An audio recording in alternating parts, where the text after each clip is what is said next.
When I walked into the house and saw my husband sitting silently on the sofa, eyes glued to his phone with that heavy look on his face, I knew right away he was heartbroken again. And this time, I couldn't stop the corner of my lips from curling up. I'm Sarah, and this is my story. What about you?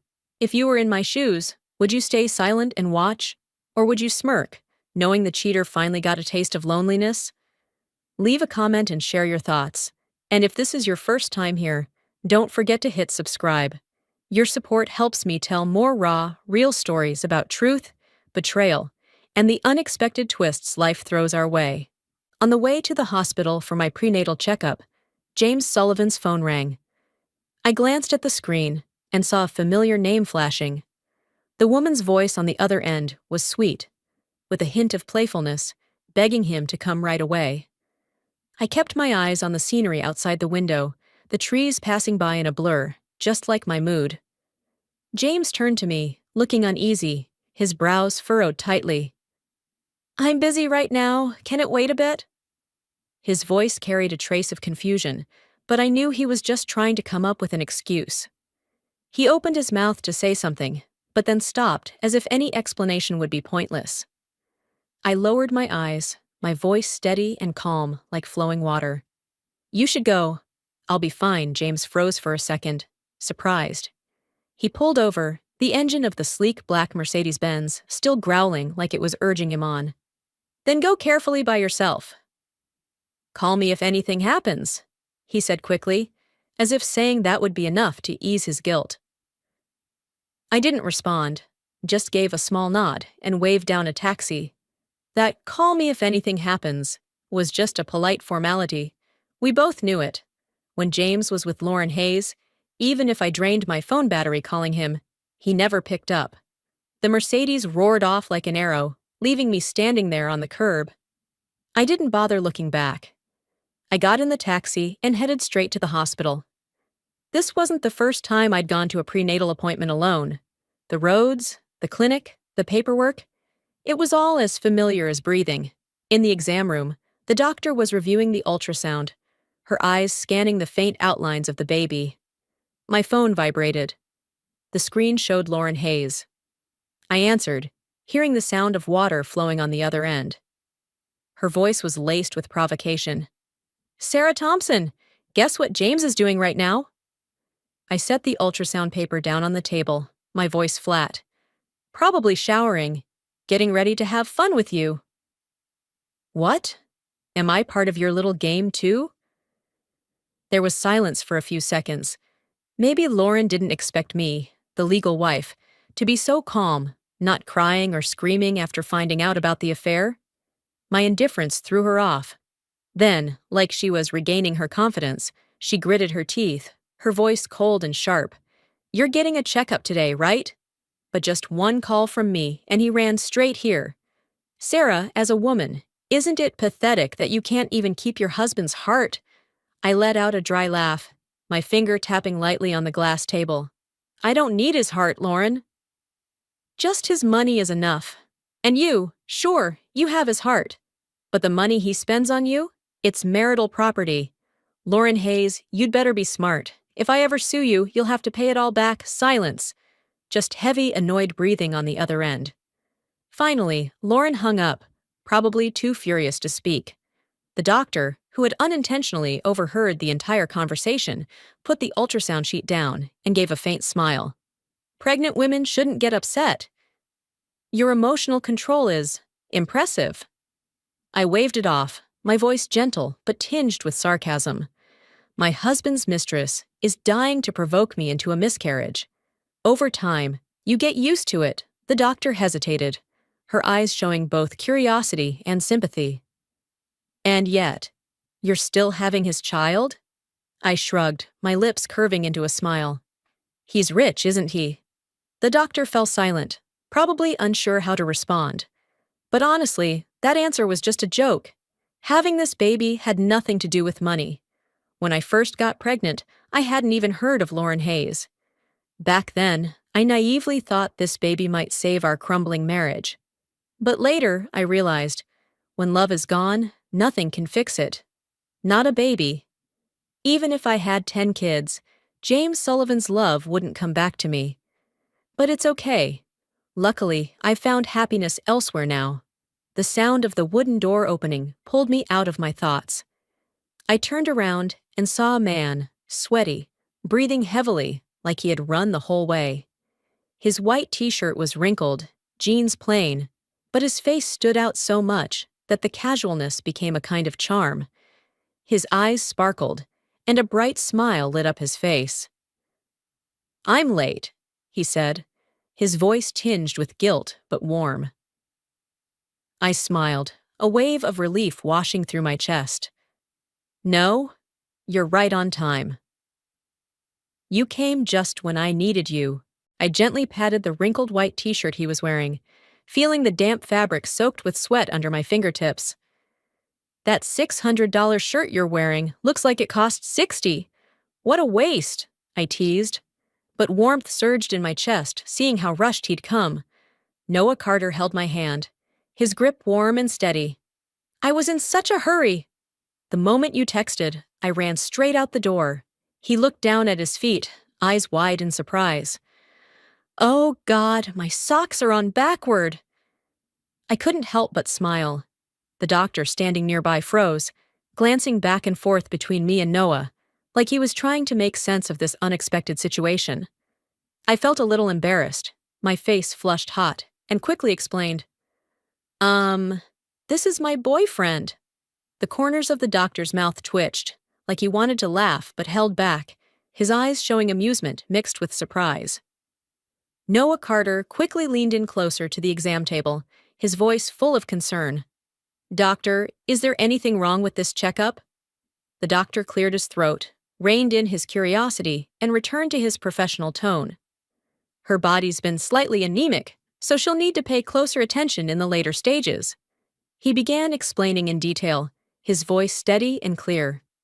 Noah listened intently, phone in hand with the Notes app open, fingers flying as he typed everything down. Whenever something didn't make sense, he'd pause, frown, and ask the doctor to repeat it slowly. His eyes were laser-focused, like this was the most important thing in the world. By the end of the session, the doctor's expression had turned somewhat complex. His gaze at Noah filled with admiration and surprise. "Your boyfriend really takes care of you." I nodded, my voice warm. "Yes, much better than my husband ever did." On the drive home, Noah Carter drove slowly, his right hand occasionally leaving the wheel to lightly touch mine. He couldn't hold it in, his voice laced with frustration and worry. "When will you finally divorce him?" I turned to look at him, catching sight of Noah's ears slightly red under the flickering streetlights. That was when I noticed how long and curled his eyelashes were, and how his bright, lively eyes made it hard for me to look away. I don't know why, but I suddenly thought of a child eagerly waiting for a Christmas gift, eyes full of hope and innocent joy. I gave a vague answer, my voice soft but with a hint of promise. "Just wait. It'll be soon." The story between me and Noah Carter felt like a dramatic chapter straight out of a novel, one he'd written himself. That day, during a long flight, I happened to read a detective novel that blew me away and ended up diving into all the author's other works. The more I read, the more I was hooked by the sharp writing and unpredictable twists. Each line pulled me into a world of mystery. When the author, who went by the pen name Wanderer, had a new book signing in the city, I went to Barnes & Noble to check it out. I assumed he'd be some middle-aged man. His style was so mature and profound. But when I walked in, I saw a young guy in his early 20s, shockingly handsome. That face alone could have made him a celebrity. Bright smile, intelligent eyes. That man was Noah Carter. I casually asked, curious. In Shadow of Truth, the killer didn't actually do it for his mother, did he? Noah immediately looked up, eyes lighting up with excitement. "You figured that out?" He dove straight into an animated discussion about the plot, his voice quick, passionate, like he'd found a kindred spirit after years of searching. We talked so much we lost track of time. Until his assistant coughed from behind and gently reminded, "Mr. Carter, there are still many people waiting." Only then did Noah reluctantly hand the book to me. He winked, a playful smile glinting in his clear eyes. When I opened the book later, besides his flowing signature, there was also a handwritten number, his phone number. After that, everything unfolded naturally. At first, we just discussed storylines, exchanging thoughts through messages. Then we started realizing how much we clicked, from our love of books to our outlook on life. The day he confessed, his voice trembled slightly, full of sincerity. I hesitated for a moment, but told him the truth. At that point, James Sullivan and I were already falling apart. He had Lauren Hayes by his side, and the two of them were basically strangers to me. It's just that I still carried his child. Noah Carter was silent for a long time, his voice dropping low. I need time to think. 3 days later, just when I thought he'd given up, he called, his tone steady. I don't want to be a side guy. But these past 3 days, I've realized I can't get you out of my head. So now, James Sullivan had Lauren Hayes, and me, I had Noah Carter. When I got home, I saw James sitting on the sofa, looking gloomy. The man looked like he'd just had his heart broken. I understood immediately. It must have been another fight with Lauren. The usual cycle: break up, block each other, cry it out. She's used that trick about 800 times already. Lauren was James's first love.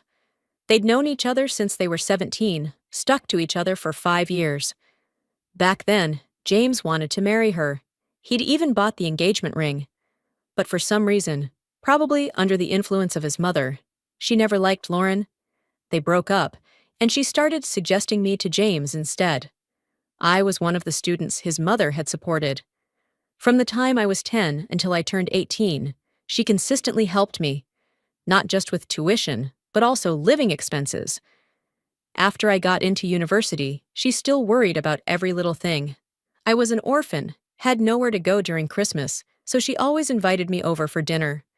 In my first year, I got a scholarship and started working, building my own path, no longer needing her financial help. But we stayed in touch. Every Christmas, I still bought gifts and came to visit. From the small convenience store I took a loan to buy out, to eventually owning a third of the commercial real estate around the university area. It took me 2 years. I made over $2 million. Maybe that was when James's mother started to see my business potential. His dad had passed away early in an accident, and his mother's health was weak.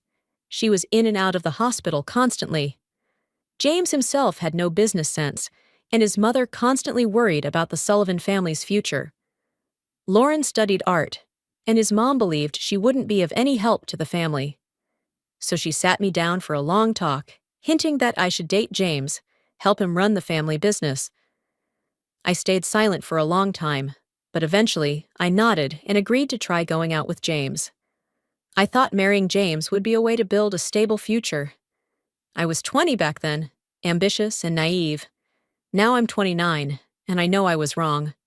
I pushed the door open and stepped inside.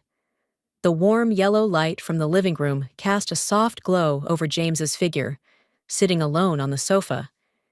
He wore a black dress shirt with the sleeves rolled up, exposing his muscular arms, and his custom-made Italian leather shoes gleamed without a speck of dust. His face was gloomy, his eyes bloodshot. James looked up, and his sharp gaze cut straight through me. He frowned, his voice full of accusation. What did you do to upset her this time? I froze, then immediately understood. He came home to confront me about the phone call with Lauren this morning. I let out a cold laugh, crossing my arms and staring him straight in the eye. James, what is wrong with you? She called me first, bragging like a lunatic, and you don't say anything to her but turn around and blame me? His expression faltered. His eyes darted away, and his voice dropped like he was trying to keep it together.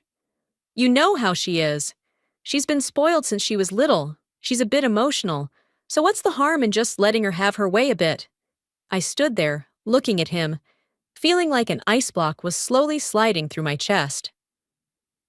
Sorry, I said flatly. I grew up an orphan. No one ever taught me how to cater to spoiled rich girls. If you enjoy doing that, go ahead. I'm not interested. James's face darkened. His lips pressed tightly together, like he was swallowing something he didn't dare say out loud. You didn't have to be so harsh. I didn't bother arguing anymore. Every word would only pour fuel on the fire, and I didn't want the baby inside me to suffer because of my anger. I turned and walked away, slamming the bedroom door behind me. The sound of wood crashing against wood rang out like a declaration of the end. Lying on the bed, I looked down at my belly, already visibly rounded. My hand unconsciously rested on it, feeling the tiny thumps inside. The truth is, ever since I found out about Lauren's existence, I didn't want to keep this baby. But then the image of James's mother came to mind. The frail woman lying in her hospital bed, eyes red. She held my hand, her voice trembling, saying this child was the Sullivan family's last hope. Without her help, I'd probably still be stuck in that poor town. Maybe already a woman with several kids, living in a rundown shack, or worse, homeless and wandering. She was the one who pulled me out of my darkest days. I couldn't say no to her. This child became my final compromise, my way of repaying all the years of kindness she gave me. I made it clear to her, once I gave birth, I would divorce James. Whatever love we had, if it ever existed, had long since disappeared. Outside in the living room, I could hear James's voice, soft and gentle, like he was comforting someone over the phone. Lauren, don't be like that. His tone sweet, like coaxing a sulking child. I pulled the pillow over my head, trying to block out the sound, but it still leaked through the fabric, a cruel reminder of his betrayal. Lauren was the type who loved to create drama. I'd heard people gossiping about her even before I got involved with James. Maybe because she was spoiled growing up, she always craved attention, often threatening to break up just to test him. Every time, James was the one to back down, coaxing her like it was his life's purpose. That was one of the reasons his mother opposed their relationship. Their final breakup was the 27th one. Maybe by then, James was tired. With his mother's persuasion, for the first time, he didn't chase after her. And so they really broke up. Honestly, when I first got together with James, I hoped we could live in peace. He was very handsome, but not in the warm, bright way Noah was. James had a hardened look, sharp brows, deep-set eyes, and a sort of untamed intensity. From the outside, no one would have guessed he was someone who could be blindly devoted. At first, he kept his distance. He was cold, sometimes even resistant. But over time, things changed. We used to hold hands at the grocery store in the afternoons. At night, we'd cook together.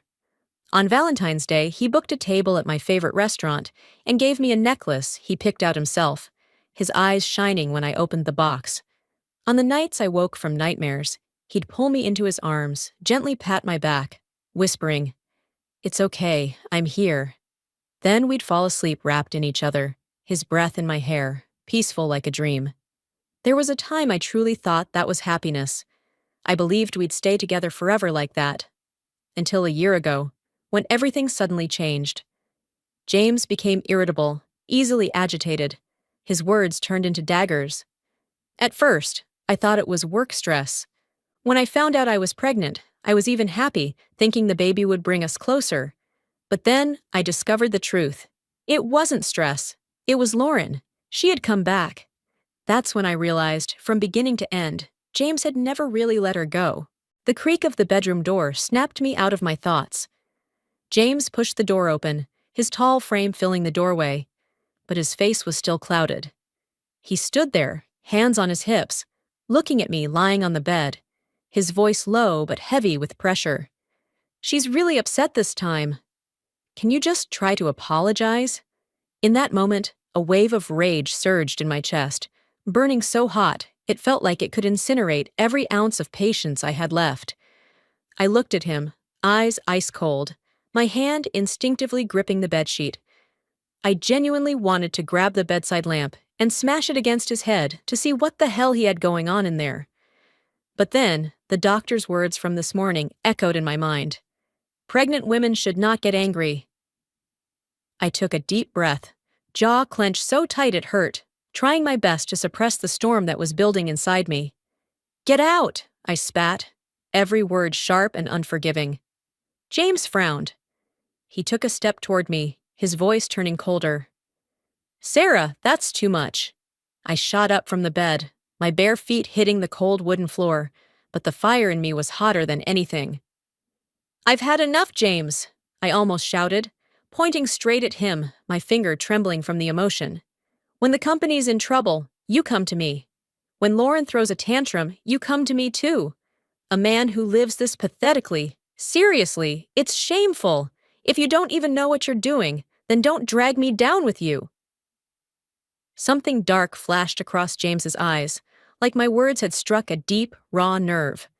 The veins on his arms popped, his fists clenched so tight, his knuckles turned white. For a second, I thought he might lunge at me, scream, maybe even raise a hand. But he didn't. He just stood there, frozen, his eyes like ice. A long moment passed before he finally spoke, his voice low and threatening. "Sarah, don't regret this." Then he turned around and slammed the door shut with force. The sound of his leather shoes echoed down the hallway, fading away, leaving the room buried in a heavy silence. I sat back down on the bed, my arms wrapped around my belly, feeling the tiny heartbeat inside like a reminder that I needed to stay calm. But inside, I couldn't stop replaying what had just happened. This wasn't the first time James had asked me to apologize to Lauren. Every time she threw a fit, every time she called to provoke me, and I responded, he turned on me, like I was the one ruining their happiness. Lauren, she had nothing left but James. In the years she was abroad, her family collapsed after her father was jailed for illegal fundraising. From a spoiled little princess, she was now left with only James, the man who was married to me. So she clung to him, became his mistress, and occasionally called to provoke me, trying to push me into filing for divorce. But I didn't play along. Every time she called, I shot back directly, made her furious. When James couldn't calm her down, he'd turn on me, saying I owed his mother, saying I needed to keep the peace, for the sake of the Sullivan family. He knew I could hardly say no, because of how much his mother had done for me back then. But he was wrong. I don't owe the Sullivan family anything anymore. All these years, I'm the one who pulled their company back from the edge of ruin. When I stepped in, the business was drowning in debt. Employees were quitting left and right. Shareholders had lost faith. I worked day and night, negotiated with partners, slashed expenses, expanded the market. From a near-defunct company on its last legs, Sullivan has now risen bright and powerful, the business expanding nonstop, claiming a quarter of the entire industry. Frankly, if it weren't for me, the Sullivan family would have lost everything a long time ago. The next morning, I walked into the company, and the familiar atmosphere of the office suddenly felt suffocating and strange. Every employee who passed me in the hallway snuck glances at me, eyes filled with awkwardness and hesitation. One quickly bowed his head in greeting. Another turned her face away, her footsteps quicker than usual. I could feel all those stares stabbing into my back like tiny needles, and instinctively, I tightened my grip on my handbag. When I reached the office door, the scene before me made my heart sink.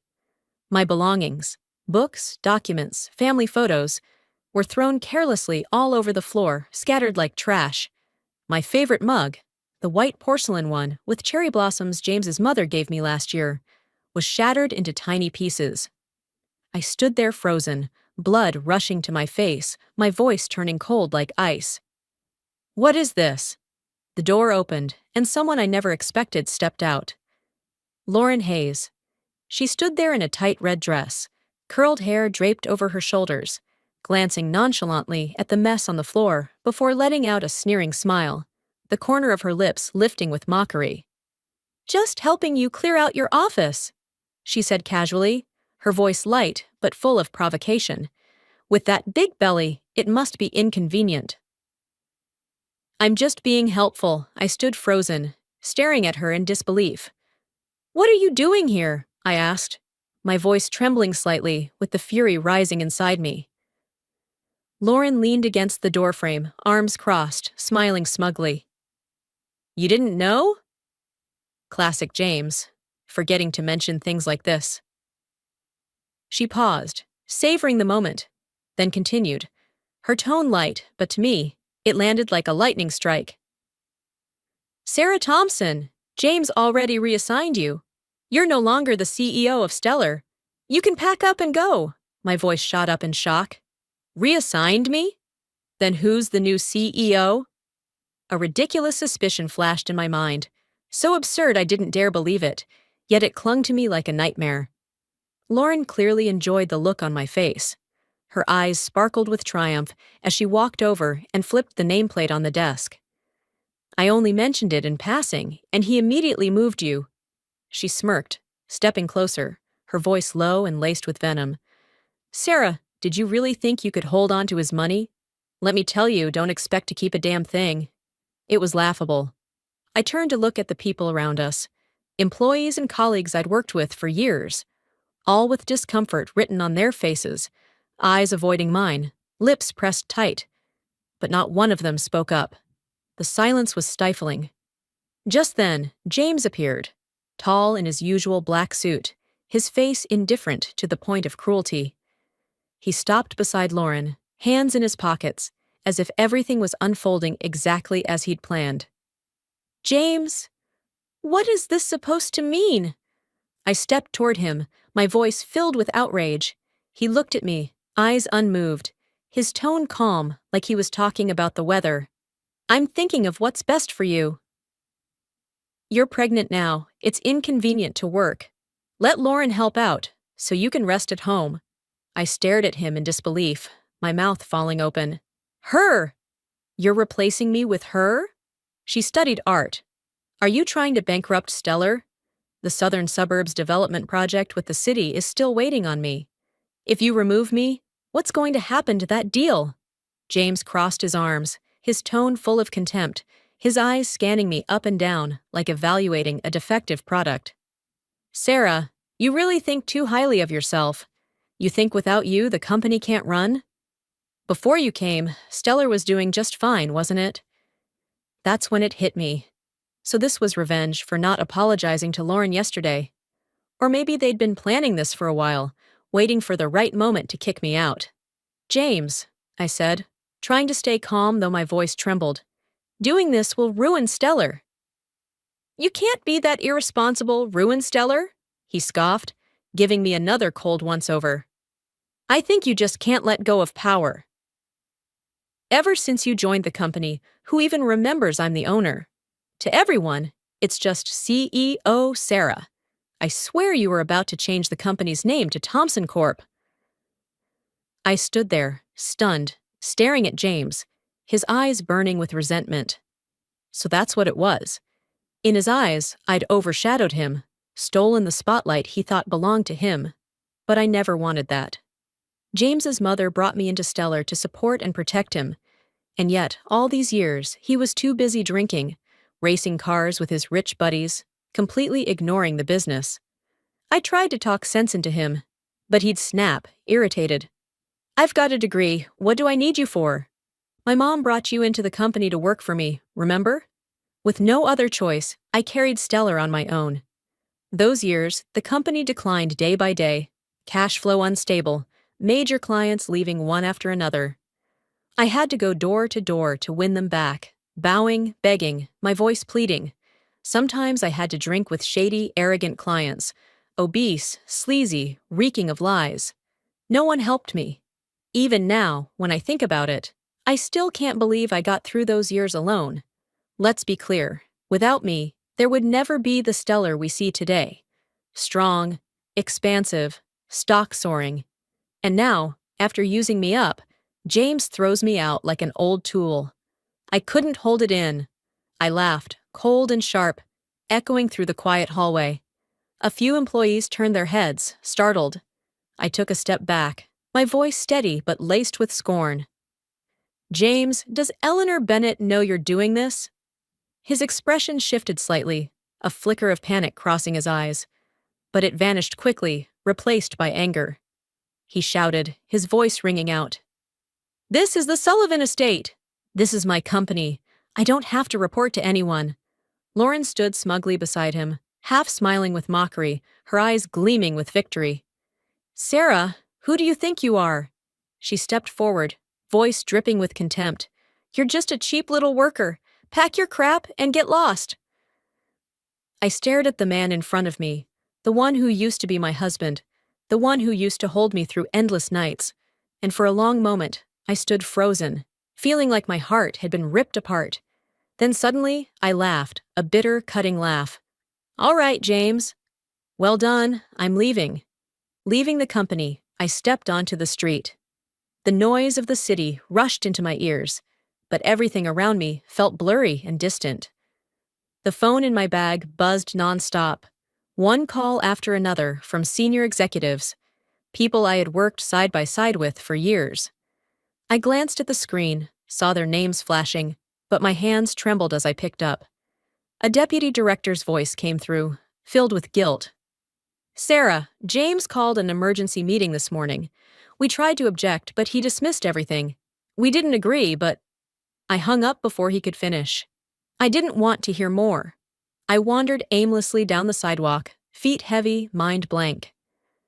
A short while later, a sharp pain suddenly stabbed through my belly, so intense it felt like a knife. I had to stop, clutching my abdomen, cold sweat breaking out across my skin. I could feel something was wrong, a vague, growing fear. I looked down and saw a bright red stain spreading across my dress. When I was wheeled into the operating room, the doctor shook his head, voice grave. We may not be able to save the baby. I lay there, body numb from the medication, but my heart felt like it was being ripped apart. I tried to call James, not because I expected anything from him, but because this baby, he had a right to know. The phone rang for a while before he picked up. I tried to keep my voice steady, but it still trembled. James, I'm at the hospital. The doctor said, we might lose the baby. There was silence for a few seconds on the other end. Then he let out a dry laugh, his voice dripping with sarcasm. Sarah, since when did you start playing the cry, scream, threaten to die game? You think using the baby to guilt trip me is going to get you back in? I quietly ended the call, slowly placing my hand over my stomach, feeling the emptiness spreading inside. Truth is, ever since Lauren came back, I had stopped expecting anything from this baby. Sometimes I even saw it as a humiliation, a constant reminder that from beginning to end, my husband only loved someone else. But day by day, as I felt it grow inside me, that miraculous connection of blood and flesh made it impossible to let go. I had once thought, if James didn't want it, I'd take the baby and go. This child had stayed with me all this time, it was mine. I closed my eyes, a single hot tear rolling down my cheek. When I opened them, the first face I saw was Noah Carter's, worried and exhausted. He carefully walked beside the doctor as I was wheeled into the recovery room, gently holding my hand like he was afraid I'd disappear. I didn't even need to be hospitalized for long, but he insisted, convincing the doctor to keep me one more day for monitoring. The next morning, when I was discharged, Noah was firm about taking me to his home, his voice full of concern. That man, his brow furrowed, and a flash of anger crossed his face at the mention of James. He won't take care of you. I want to be with you, I thought for a moment, looked into his sincere eyes, and nodded. The truth is, I rarely show weakness. Life had always been harder for me than most, and I'd gritted my teeth and kept going. But somehow, I could endure everything when I was alone. It's only when someone truly loves me that I soften. I really didn't want to go back to that empty house by myself again. When we arrived at Noah's place, I thought his idea of taking care was just a comforting phrase. He came from a wealthy family, even better off than James's, but he chose to write novels instead of joining the business world. And he was wildly successful. 3 of his books had been adapted into films, all grossing over $200 million, with best-selling rights and a name known across the industry. Someone like that? How could he possibly be good at taking care of anyone? But I was wrong. Every meal, Noah personally cooked. The dishes weren't fancy, but surprisingly delicious, especially his chicken noodle soup. The noodles chewy, the broth rich with slow-cooked chicken, and the vegetables crisp and sweet. "How are you so good at this?" I asked in surprise, a bit of soup still on my lips. Noah leaned on his elbow, smiling at me. The warm yellow kitchen light poured over his dark hair, tinting it a soft gold. His dining table wasn't large. We sat close enough that he could reach out and touch my hair. "I wanted to take care of you," he said, winking, his lips curling into a playful smile like a kid showing off. I was about to laugh, but then memories of the years with James flashed through my mind. He didn't know how to cook, or rather, he couldn't handle anything involving taking care of someone else. Back then, I didn't feel much. I told myself I needed financial security, and compared to those hungry childhood days, what I had was already enough. It wasn't until now that I realized being cared for, being cherished, was its own kind of happiness. In the days that followed, being removed from Stellar didn't hurt the way I thought it would. I devoted 9 years of my life to it, pulled it back from the edge of collapse. Stellar had been like my child. I'd grown used to the endless travel, constant phone calls, back-to-back meetings. And yet, in these last few days, suddenly having nothing to do felt strangely comforting. During the day, Noah liked to sit in his study and write, fingers flying across his laptop as sunlight poured through the curtains onto his focused face. The floor was covered in thick, soft rugs, and the faint scent of old books filled the air.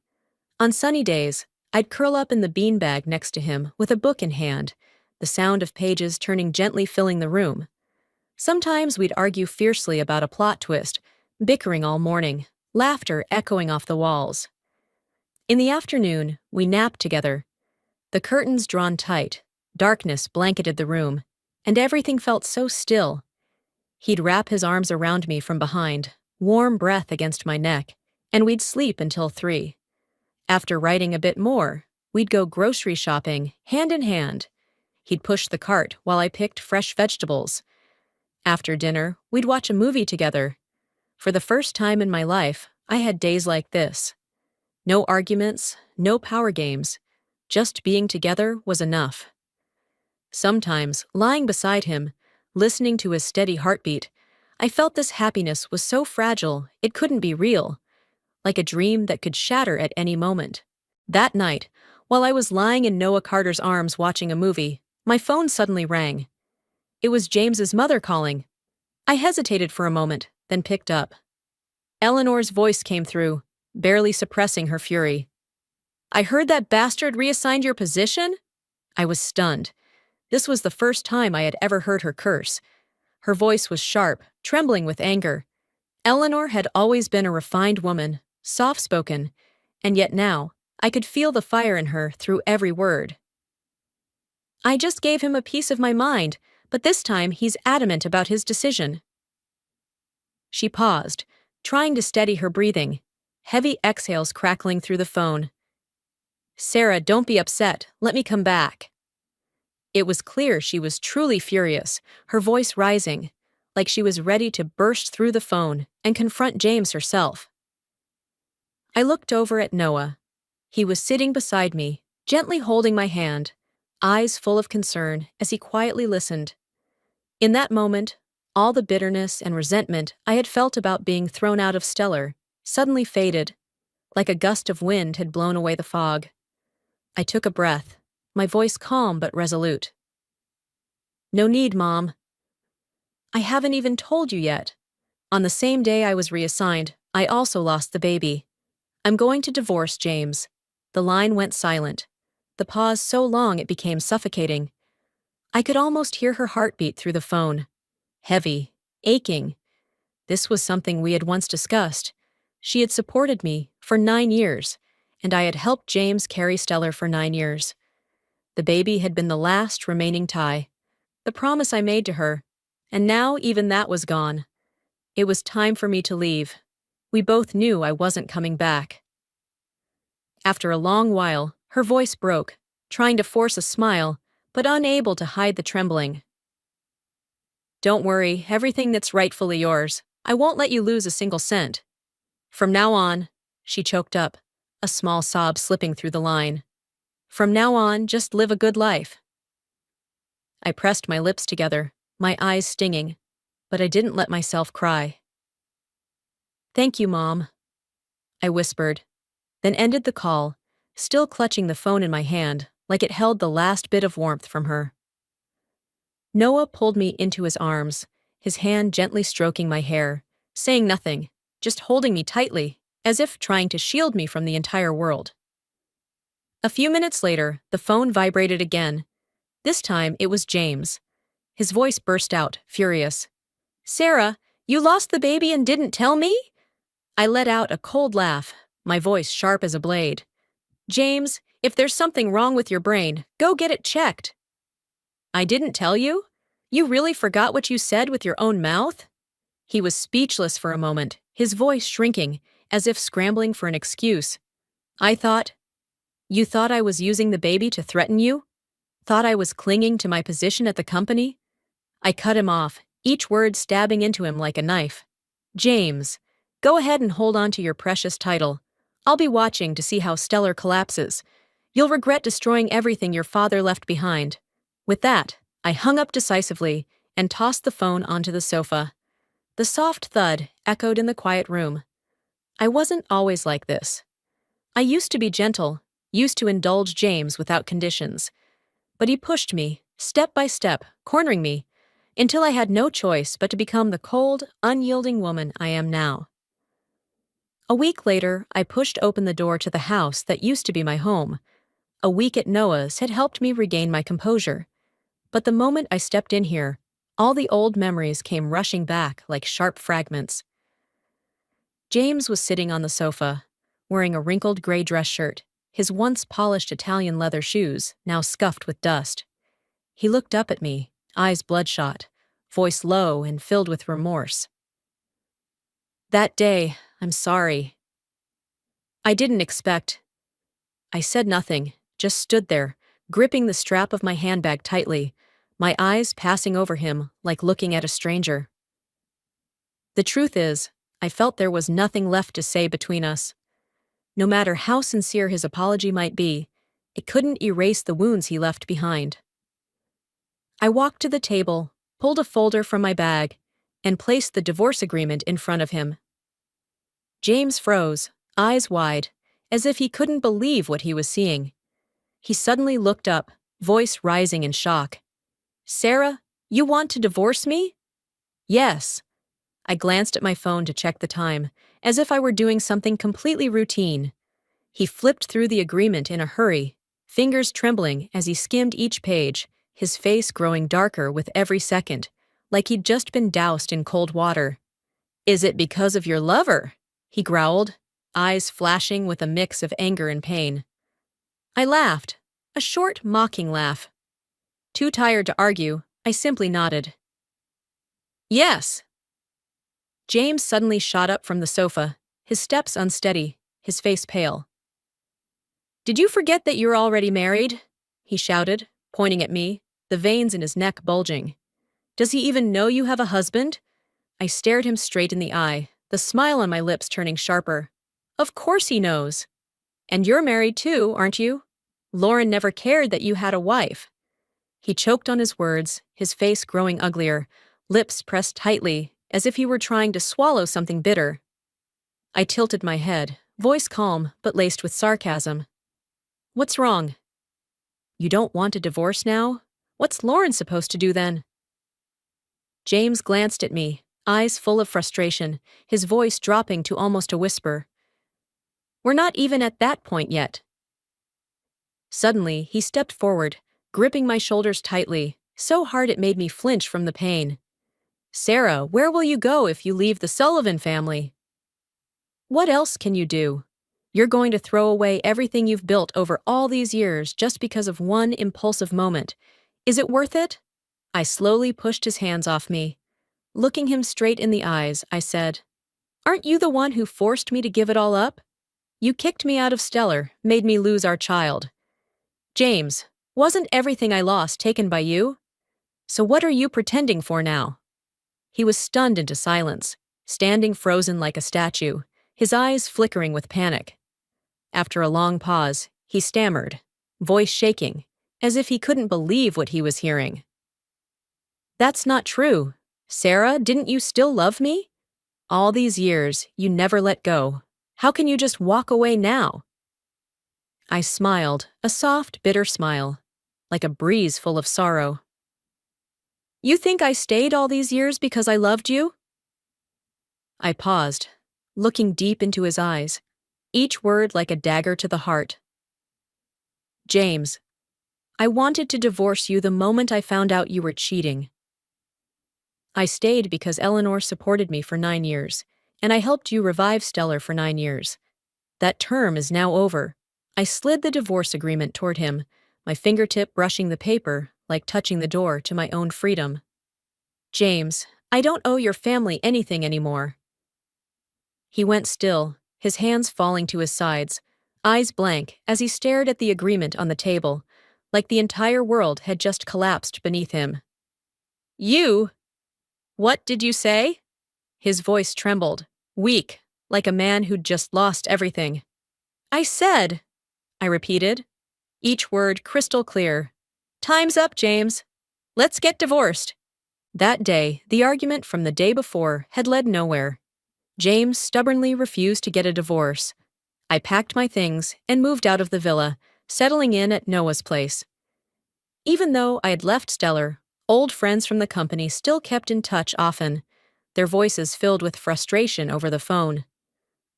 Sarah, that new director, didn't she only get the position because of Chairman James? We sent her the financial report, and she didn't understand a thing. It's unbearable. I pressed my lips together, set down my cup of tea, my eyes drifting toward the window where sunlight filtered through the trees. Before I could respond, she went on, her voice rising with irritation. She only shows up briefly each day, and when we need her to sign documents, she's nowhere to be found. The last project had already been approved, and she made us redo it from scratch. There's no time left. I looked down, my fingers unconsciously tapping the table. Lauren had studied art. Management, to her, was like a book written in a foreign language. And James?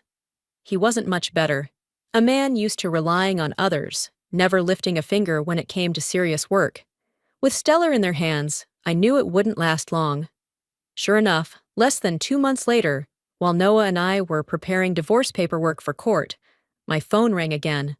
This time it was my former assistant, his voice so panicked it bordered on frantic.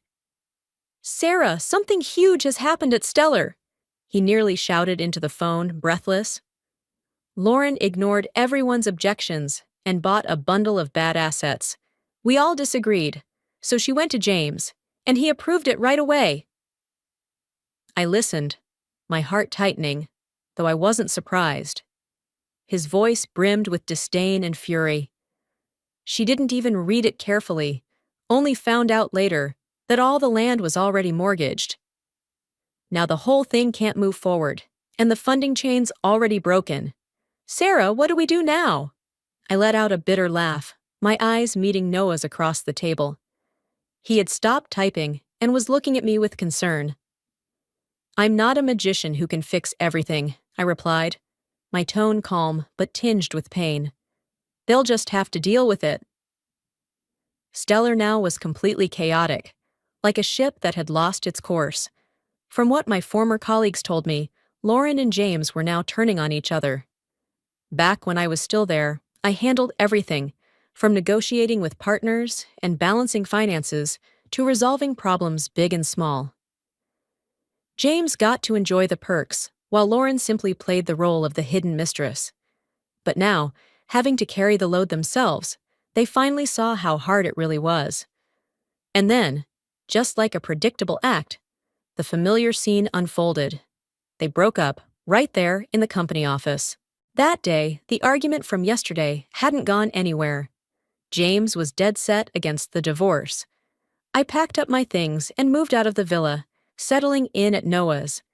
Even though I had left Stellar, My old friends at the company still kept calling, their voices filled with frustration.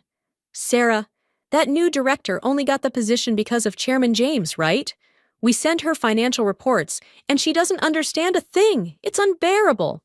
I pressed my lips together, set my teacup down, my eyes drifting out the window where sunlight streamed through the leaves. Before I could respond, she continued, sounding even more annoyed. She only shows up briefly each day, and when we need paperwork signed, we can't even find her. The last proposal had already been approved, and now she wants us to redo it from scratch. How are we supposed to make the deadline? I lowered my eyes, my fingers unconsciously tapping the table. Lauren had studied art. Managing a company to her was like reading a book in a foreign language. And James wasn't any better. A man used to leaning on others, never lifting a finger for anything important. With Stellar in their hands, I knew it wouldn't survive long. Sure enough, not even 2 months later, when Noah and I were preparing documents for the divorce hearing, my phone rang again. This time it was my former assistant. His voice panicked. "Sarah, something major just happened at Stellar," he practically shouted, his breath heavy. Lauren pushed through the purchase of a bunch of toxic assets, even though everyone objected. We all said no, but she went straight to James, and he approved it. I listened, my chest tightening, but I wasn't surprised. His voice was filled with both disgust and anger. She didn't even read the details carefully and only realized later that all the land was already mortgaged. Now they can't move forward, and the capital chain is completely broken. Sarah, what do we do? I let out a bitter laugh, glancing over at Noah. He was sitting across from me, his fingers frozen over the keyboard, eyes full of concern. "I'm not a witch who can save everything," I said calmly, but there was a trace of bitterness in my voice. "They'll just have to deal with it." Stellar was now completely in disarray, like a ship that had lost its direction. From what I heard from former colleagues, Lauren and James were now turning on each other. Back when I was still there, I handled everything. Negotiating with partners, balancing finances, solving problems big and small. James just enjoyed the benefits, and Lauren stayed in the shadows, playing the role of the sweet little mistress. But now that they had to shoulder the responsibility themselves, they finally saw how hard it really was. And just like that, the familiar drama played out again. They broke up, right there in the company office.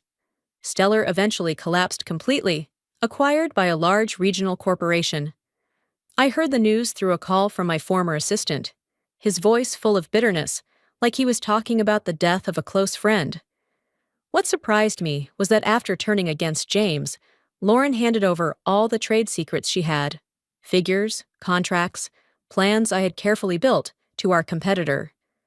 That act was the final blow, shattering Stellar's last chance of revival. From then on, James and Lauren officially tore apart their so-called love. James used the excuse of breach of confidentiality to sue her, and Lauren was sentenced to 3 years in prison. James, who had no real grasp of how to run a business, still couldn't let go of Stellar. He sold everything he owned, the old paintings, the expensive car, even mortgaged the villa where his mother lived. He poured all his money into the company, desperately trying to save it. But it was like pouring water into a bottomless pit.